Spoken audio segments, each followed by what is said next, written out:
Higher gasoline and diesel prices are now costing the American economy an additional $500 million every single day. Not per month, not per quarter, per day. And that number is climbing. Since February 28th, when the United States and Israel launched strikes on Iran, the price of oil has surged over 50%.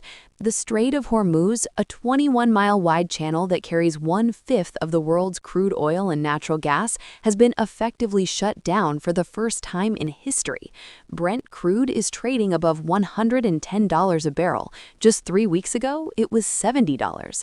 But the price at the pump, the number you're staring at every time you fill up, that's actually the smallest piece of what's coming. There are 4 more waves of price increases heading toward your wallet right now, each one bigger than the last. And most people won't see any of them coming until it's too late to prepare. What I'm about to walk you through isn't just what's happening to the economy. It's why your mind is actively working against you right now, and what that's going to cost you if you don't override it. Let's start with what you can already see. Gas prices.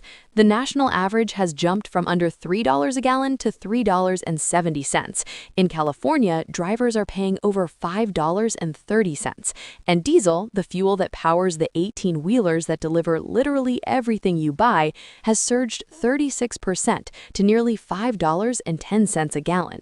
Now, the average American household spends about $2,500 a year on fuel, roughly $50 a week. If you're suddenly paying $10 to $15 more per week, that doesn't sound catastrophic on its own, so your threat assessment system files it under annoying but manageable and moves on. That filing is wrong, and the reason it's wrong reveals something important about how we process financial danger.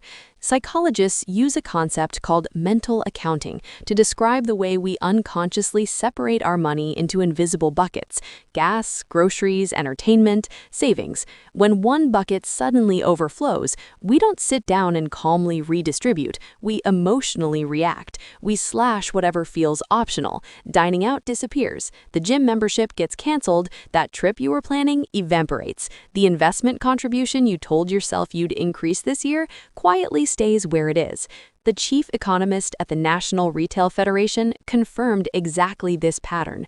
When gas prices spike, the first casualties are experiences: movie theaters, theme parks, restaurants, not because those things got more expensive, but because your survival instinct reclassified them as luxuries the moment a mandatory expense jumped.